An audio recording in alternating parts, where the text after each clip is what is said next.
hot beaming, darker on the drive home. I keep the windows open so it's too cold to let the eyes close. Boss man, he caught me on some eye rolls, and I stress about it now because there won't be time once I'm home. Glove box, that's where I keep the iPhone. The text and drive habit, yeah, I'm bad for it, I know.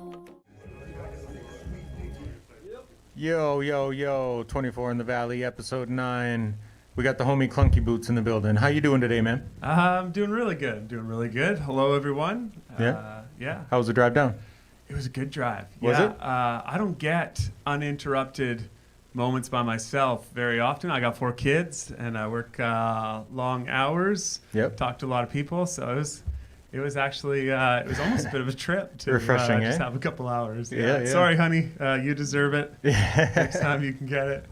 Yeah. No, I always like going for long drives and just listening to music, man. Put an album on, hit play, and then figure out where I am after that. Yeah, I think I was even bumping just CDC talk radio most of the way. Actually, nice. They were breaking down books. And it was good. Yeah, they sound like some good reads. Yeah, I can handle me some talk radio. Yeah. For sure. For those that don't know Clunky Boots, where are you from? And that's most. Most. Well, I grew up in northern Vancouver Island, Okay. Cole Harbour, which is right out of Port Hardy there. Yep. Population like 90 now.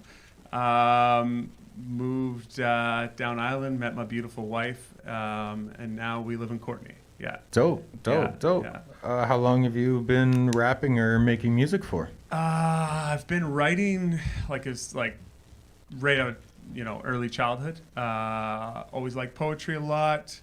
Always wrote songs, but didn't really have a voice for the singing. But I'm working on that. I have had some vocal lessons. I'd like to do some other genres one day. But That's dope. just I really started hitting it hard in about 2015. I was like, okay, let's put some stuff out there. Yep. And see what's going on. And I had no idea what the island scene was going to be like. Oh, yeah. It was cool. It was really supportive. So it was, Yeah. it's fun. Yeah, that's cool, man. It's like a little brotherhood for sure. Yeah. Everybody kind of helps out each other along the way at some point.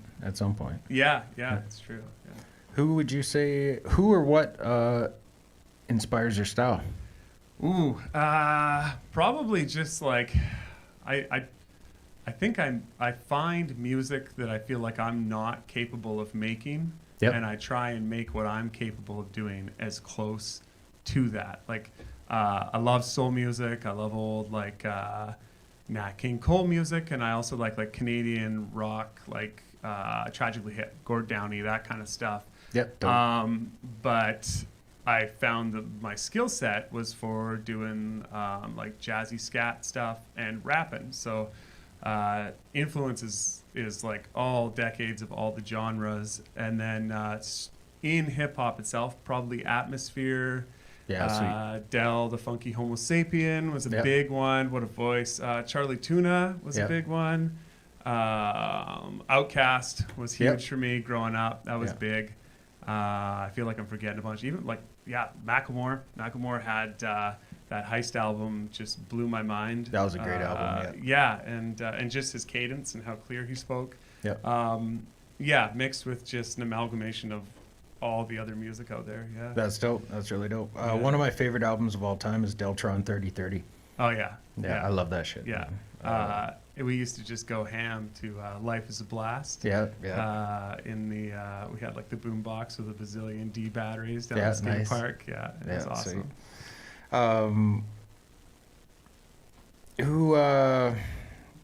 Who inspired you to start rapping? Like, what made you want to jump into the local hip hop scene? Was it just you were making a lot of music and you just wanted to get it out there, or had you been to any local shows up at that point? I hadn't been to any local shows. I wasn't sure what I was going to find. It was just bugging me, because I was when I met my wife, and I was just kind of like a surf bum. Just got back from some traveling, not do a little bit of machine operating, but not full time. Run at a scrap metal place, and I started getting really serious about career and those paths and building a family. But I kept always kind of putting out the roadblock of I can't do this music thing while I'm doing all this, which was just one of those voices in your head that Yeah. stops you from doing those things that are kind of scary, right? And my wife was always like, oh no, like you just got to try it, you just got to do it. And yeah, so then I think when we adopted our first 2 kids, it was just like I was doing a lot of really real grown-up stuff. Yeah. And like all of a sudden that exponentially jumped in responsibilities. And I was like, okay, so what's going to be the thing, the outlet, you know? And the first guy I reached out to was actually Surreal. Because I Nice. just like, it's so funny. I just YouTubed like Vancouver Island rap.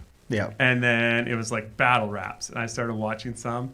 And I was like, that guy's really fucking good. Yeah, And he, like, I looked at social media, so I was like, he seems super fucking approachable. So I just sent him a private message of like, hey, I'm just thinking about getting into this. Any advice on people to reach out to for like entry level spots at shows? Do I need to rent my own equipment? All of that. And within like 20 minutes, he got back to me with like a couple really solid paragraphs about people I could talk to, what's going on. No, you don't need to rent equipment at these shows, the kind of Yep. size of spots and how it starts. And it was a big help. And then I found just like as soon as I started going to shows, everybody just wants to help each other out. Yep. And it just snowballed. you Yeah, know? right on. And then it went like started like a show every couple months until it was like I had to learn to say no. Yeah. You know, it's like, oh fuck, I can't Yeah. keep Too keep many, driving eh? down Highland every weekend. You know? Yeah. Yeah. Surreal's a really good dude, man. Yeah, I've been really good friends with him for a long time. Yeah. Probably too long, but yeah, super good dude, solid dude. Oh yeah, and I'll throw a shout out there too because it was the Nasty North boys. It was Chris Gladu, who he was the one that got me out to my first show because he messaged me through YouTube and was like, "Hey, you should come out." He's got Tall Tree Studio, I want to say 3 Tree Studio. Fuck, sorry, Chris. Okay. Up in Union Bay there. So shout out to you, Chris, because you got me in Dope. the start there. Yeah, it was fun. Dope. Who would you say right now is your favorite hip hop artist? Ooh, favorite hip hop artist right now. If you had one. Yeah, I haven't been listening to a ton of hip hop lately. Favorite local hip hop artist right now is Octave 6. I know we've talked about him a lot tonight. Old school style, really good voice. If I could sing like him, I would probably only do 20% hip hop if I could sing like him. Yeah. Outside of that, well, DMX dying. I've been going back and listening to a lot of DMX. Yeah. Because I was impressionable. Like when I was a teenager at the skate parks kind of thing. I remember when Rough Rider rolled. We were. So I've been doing a lot of that, but I haven't been listening to a lot of hip hop lately. I've actually been rocking a lot of old school country. Fair enough. Yeah. Yeah, right on. How many have you put out? Any like complete projects? Yeah. So I did I had no plan getting into any of this of like marketing or how I was going to approach it. So I just started slam holing songs on YouTube and Facebook and everything. And then I was like, well, I should take some of these songs and some other ones that I got going and put together an album. And it was like a 16-song album. Oh, sweet. Ridiculously long, but it's a good one. I like it. Although it is funny what they said about like looking at your old stuff and it being a bit cringy. There are some things on that I'm like, oh God. Yeah. Just hide. Yeah. But and then I've put out a couple singles since. Right on. I definitely, I got to improve on how I put songs out. I'm a little bit impulsive. Oh yeah. I just all of a sudden I'm just throwing together a video in like my little music shack outside and I'm sitting on 6 songs right now and I got one coming out with Octave 6. Sweet. Once I can get around to getting back there. Sweet. What's so are you planning on doing another album or do you think you're just going to do some singles for now? Just singles. Yeah. There was never really a need to do the album. I thought of it was called it's on everywhere. You can Google me. Spotify, YouTube, all that the shit. platforms everywhere, iTunes. It's called You Won't Like It. And as soon as I came up with that name, I was like, oh yeah, we gotta just throw the whole discography together and call it Nice. You Won't Like It. Yeah. What is your favorite song or project that you've done so far of your own stuff? That's tough. Favorite that I've done so far, probably my song Dropout that's on YouTube. Okay. Didn't get a ton of love, but But so I did 7 tracks with a local singer in the Comox Valley, Charity Monroe, and hired her as a background singer, and it was like amazing. Like it could not have been a better deal and situation for me. She just has like the most amazing voice, and that was one that I released with her vocals on there. So I'd say, yeah, right now that's probably my favorite. Right on, right on. My released music, yeah. Do you produce your own music as well? No. No, I'm not good.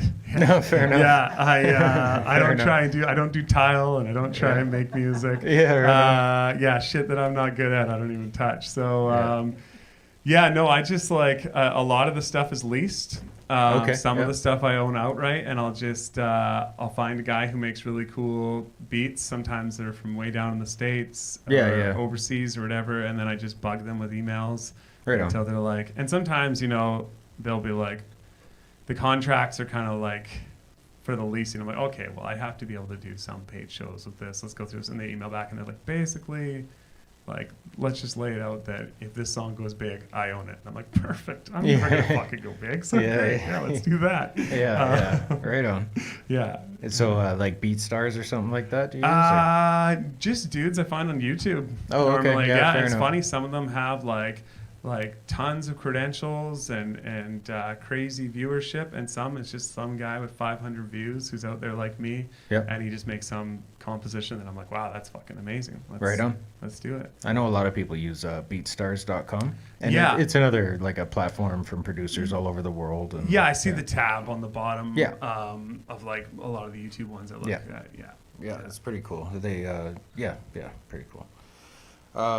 So do you record at home then too? All your vocals and stuff? No. Again, I'm not good at it. No, so fair enough. I can't, I don't know anything about tech equipment. Like I had a hard time renaming the shit on my USB today. Oh yeah. Yeah, man, I'm a carpenter. I know nothing about tech. No, all good. So no, I just I go to the local recording studio, and they like. At first, it was kind of funny because they're like a bluegrass studio. Shout out to Dove Creek Studio, and I could tell there was like not apprehension, but they were kind of like, oh, what are we going to be dealing here? Like hip hop, Yeah. So you're gonna have a posse, and I rolled in there, and I was kind of like, what am I going to deal with? Because their hourly rate was like, you don't want to get carried away on the time thing. Yep. And we just talked about a goal and objective, and they got really into it right away on the first song, and you could tell they were like pretty passionate about getting the kind of sound I wanted, and so now I just go to them. Right on. It works good. Yeah, right on. Yeah, I mean, as a hip hop artist, you record in a lot of home studios, but I like definitely paying the money to go to a professional studio. When you're paying for the time, it definitely makes you work harder and faster. Oh yeah. I find. Yeah. You definitely have your shit together more because. Absolutely. Yeah. Because it gets expensive. Like I did 6 songs, and it was like $1,200, which is a lot to just fucking randomly throw out, right? Like I said, for a hobby. Yep. Yeah, for a hobby, right? Yep. But then I just thought about it, and I'm never gonna make money back on that. Like, But like when me and my wife were talking about it again, she's like, "Well, fuck, there's guys out there that get like golf memberships every year and shit, Yeah, I fair don't enough. mountain bike, I don't snowboard, so I might as well get good recording sound, I guess, or what I. Yeah. Yeah. No, that's awesome that your wife is so supportive. Oh and everything too. I love you, baby. You're the best. Yeah, that's awesome. My wife's very similar, very supportive. Yeah. Always gives me the time of day and the time of night to do what I want to do. So it's nice. It's a good feeling, man. Yeah. Shout out to supportive spouses. Yeah. I see Bagshaw. He's got his woman here tonight, so I'll just give a shout out for him to her too. Yeah. Do you have a favorite local artist? Besides Octave, sorry. Oh man, you said besides Octave. Sorry, bro. I have a bunch of favorites. Yeah, Tangible 2. Nice. Big City Soldiers. Nice. I like the guys that are good at it, but also really nice too. So I can say like Surreal. We haven't met a ton in person, but I just love his vibe and the way he he approaches it. And he's got so much positive shit to the youth and stuff. Like Yep. he is a generally good guy. So that one always sticks out to me. Who else here? I'm just missing a bunch of people, and that sucks. Oh, it's all good, man. But all the other ones, you're awesome too. Yeah, kind of put on the spot here, Yeah, so, yeah. That's a tough one. What is your favorite concert that you've ever been to? Not that you've performed at, but Not one that I've you've gone performed at, that to. I've been to. Ooh, there was like actually, I know. Flaming Lips, the Flaming Yep, Lips. I've heard of it, At the Malcolm Bowl in Stanley Park. And my wife had never heard any of their music or anything like that.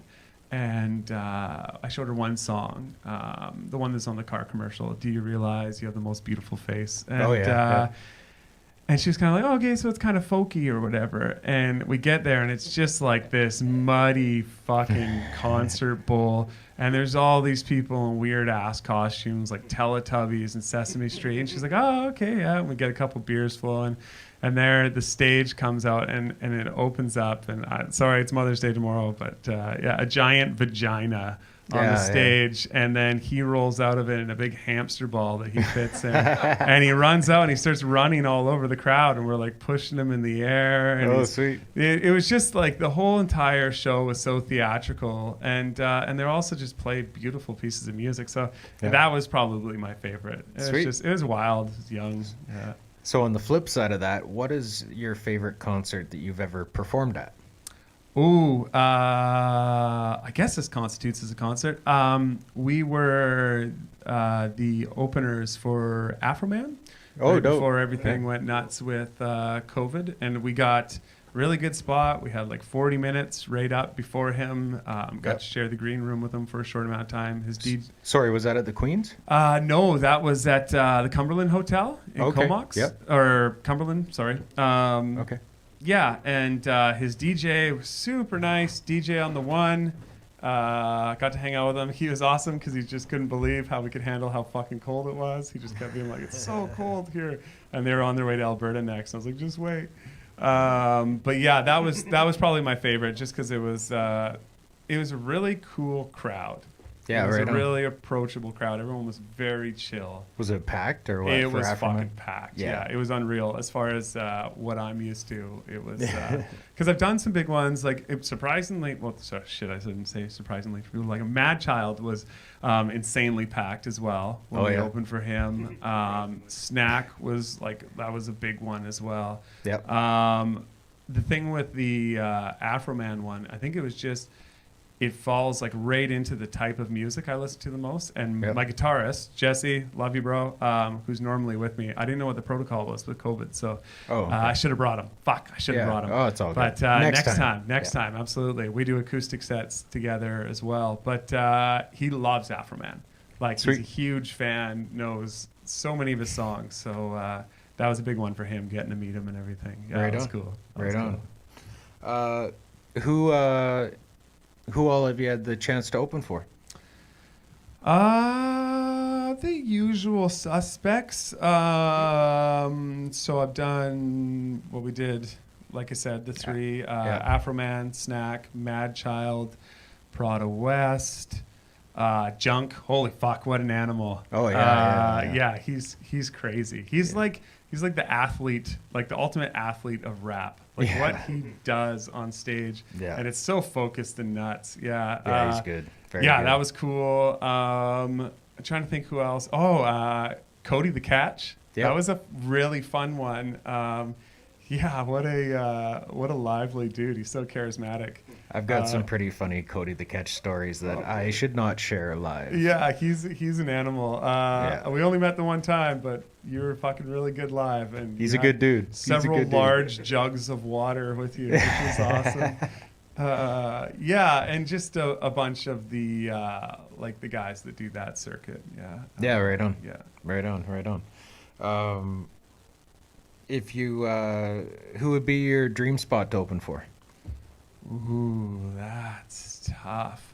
I don't know if it would be directly in hip hop. I don't know. It doesn't have to be hip hop. Yeah. There's some really cool local bands in like the folk indie side of things that I think would be really fun to open for. Said the Whale.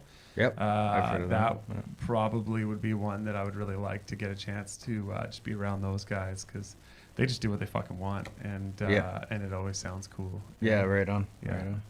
Yeah, they're super dope. One of my good friends who I make music with a lot, he's big into every genre of music, so I get a lot of recommendations from him to check out a lot of different bands and whatnot. Said the Whale is definitely one of them. Flaming Lips. There's so many bands. He's Rolling Stones. He's on that shit all the time. Yeah. So again, I gotta ask this question. I ask it to everybody who comes here. What is your favorite hip hop moment you've experienced so far? This is an easy one for me, Okay. because it was a cool fucking moment. It was a cool day. I decided it was time to do a show in Port Hardy, my hometown. Right on. So I set it up with a guy, and I can't remember who.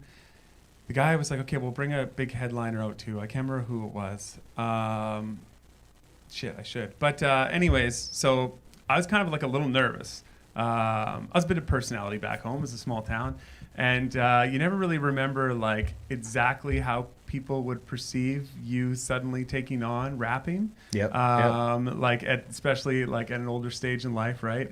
People you grew up with. And Yeah, stuff. people you grew up with, and I was a bit of I was in and out of like trouble sometimes with all the other people that are in and out of trouble, and we were just kind of goofballs, and I wasn't really sure how I was going to be received coming back and performing, and it was really cool, man, because I got there and I walked in the door, and there was all these people that I would have felt like so nervous to see that had come early to save seats just to like support me, just because I was a guy from town who was coming back to do music.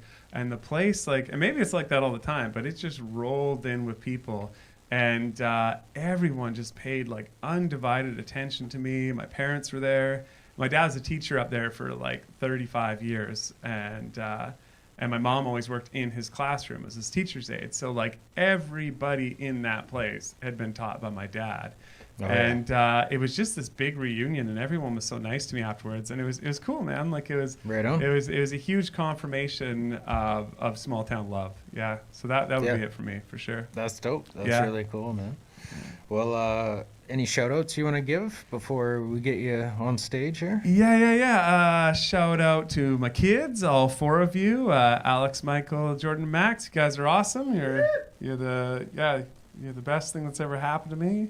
Shout out to my beautiful wife, Julie, my brothers for always coming out to my shows and supporting me, my parents, and shout out to all the healthcare professionals out there that are... There's a guy online watching who said, Happy Mother's Day to Mrs. Clunky Boots. Oh, that's awesome. That's awesome. Right on. Happy Mother's Day to Mrs. Clunky Boots. Yeah. Yeah. That's killer, man. That's killer. Well, I won't keep you any longer. Thanks again for coming down. Everybody, check out Clunky Boots. Search them up on YouTube, Spotify, everywhere else you can find music, Google iTunes, Apple, everything. All right, man. Thanks for coming down. All right, man. Clunky Boots, everybody. 24 in the Valley, episode 9. Once I hear about the school day drama, kick off my boots and check in with mama.